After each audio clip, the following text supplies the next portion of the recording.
రాత్రి జరిగిన ఆపరేషన్ సింధూరి చూసే ఉంటావు, అందరూ తెలుసు వార్తల్లో కూడా. ఇంత జరిగిన బుద్ధి లేకుండా మళ్ళీ మోడీ గారికి వార్నింగ్ ఇచ్చారన్న, ఎలా తీసుకోవాలి దీన్ని? అది కేవలం మేకపోతు గాంభీర్యం. ఎందుకనంటే ఉన్న పాకిస్తాన్ కాపాడుకోవాలని, ఆ ఉన్న ఉగ్రవాదులను కాపాడుకోవడానికి చేస్తున్న ప్రయత్నం తప్పించి ఏం లేదు. ఓకే, ఇప్పుడు ఈ సింధూరి ఆపరేషన్ సింధూరిని, అలాగే దీనికి ఎవరైతే హెడ్గా వ్యవహరించారో ఇద్దరు వీర మహిళలు, ఇది ఎంటైర్ సినేరియని ఎలా చూస్తావు ఇప్పుడు? తప్పకుండా అండి. భారతదేశ చరిత్రలోనే మహిళలు ప్రెస్ మీట్ పెట్టి మరీ ఇంత ధైర్యంగా ఈరోజు ముందుకొచ్చారంటే నరేంద్ర మోడీ గారు ఉన్న ఒక ధైర్యం. అదేవిధంగా ఇప్పుడు పాకిస్తానీ వాళ్ళకు ఒకటి చెప్తున్నామండి, ఇది అంతం కాదండి, ఇది కేవలం ఆరంభమే.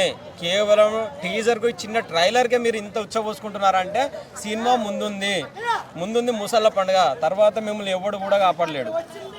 ఓకే, నెక్స్ట్ యాక్షన్ ఎలా ఉంటుంది? వాళ్ళు కనుక ఏమన్నా తోక దాడిచ్చి ఇంకేమైనా చేస్తే మనం ఎలాంటి నిర్ణయాలు తీసుకుంటే బాగుంటుంది? తోక జాడిచ్చే ప్రయత్నం ఇంకా లేదండి, వాళ్ళ దగ్గర ఆ ప్రయత్నం చేయాలనే ఆలోచన లేదు. ఎందుకనంటే ఆ ఆలోచనను కూడా చంపిన వ్యక్తి ఎవరైనా ఉన్నారంటే శ్రీ నరేంద్ర మోడీ గారు.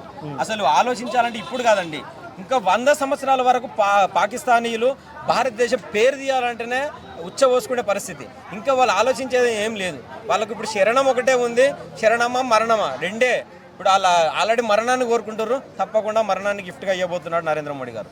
ఓకే, సివిలియన్స్ జోలి పోకుండా, వాళ్ళ స్థావరాల జోలి పోకుండా, కేవలం ఎక్కడైతే టెర్రరిస్టు స్థావరాలని వాటినే ఎగ్జాక్ట్గా టార్గెట్ చేసి మనం కొట్టగలిగాం అంటే మన పవర్ ఏంటనేది తెలిసిన తర్వాత తప్పకుండా అండి. నరేంద్ర మోడీ గారు ముఖ్య ఉద్దేశం ఒకటి, పాకిస్తాన్లో ఉండే ప్రజలు కాదు ఆయన టార్గెట్. పాకిస్తాన్లో పెట్టి అంటే పాకిస్తాన్లో ఉంటూ ఉగ్రవాదాలను ప్రోత్సహిస్తున్న వారిపైనే ఉక్కుపాదం మోపుతున్నారు.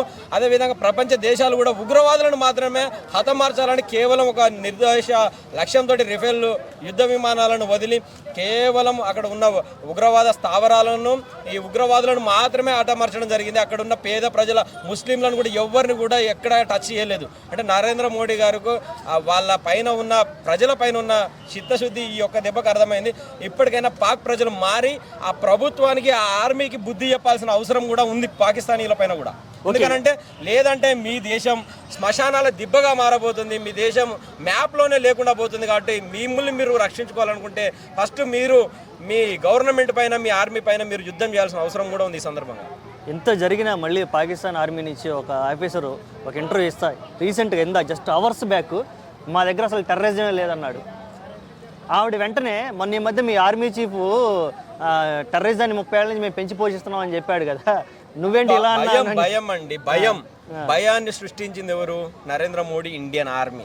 భయాన్ని వాళ్ళు సృష్టించారు.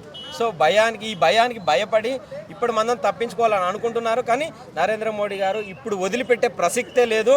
ఇప్పుడు కాదండి, మళ్ళీ గత 100 సంవత్సరాలు భారత్ వైపు ఎవడన్నా చూడాలనుకుంటే ఇది ఓసుకునే పరిస్థితిని క్రియేట్ చేశారు నరేంద్ర మోడీ గారు. తప్పకుండా ఇంకా 100 ఏళ్ళ వరకు భారత్ వైపున ఎవ్వడు కూడా కన్నెత్తి చూసే పరిస్థితి లేకుండా చేశాడు.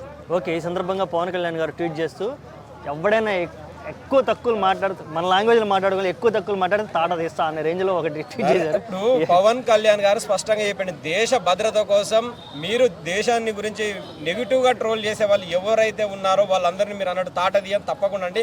ఇప్పుడు అదేవిధంగా ఎవరైనా కూడా ఈ దేశంలో ఉంటూ, ఈ దేశంలో తింటూ, ఈ దేశ రిజర్వేషన్లు అనుభవిస్తూ, ఈ దేశ గాలి పీలుస్తూ, అన్ని స్వేచ్ఛలు ఈ దేశం నుండి అనుభవిస్తూ ఈ దేశం పైన దాడులు చేయడము, ఈ దేశంలో ఉంటూ ఇతర పాకిస్తానీయులను ప్రేమించడం అనేది ఎంతవరకు కరెక్ట్? ఒక్కసారి వాళ్ళు కూడా వాళ్ళ మనస్సాక్షికి ఆలోచించుకొని ఇప్పటికైనా మారండి, లేదా మీ దేశానికి వెళ్ళిపోండి.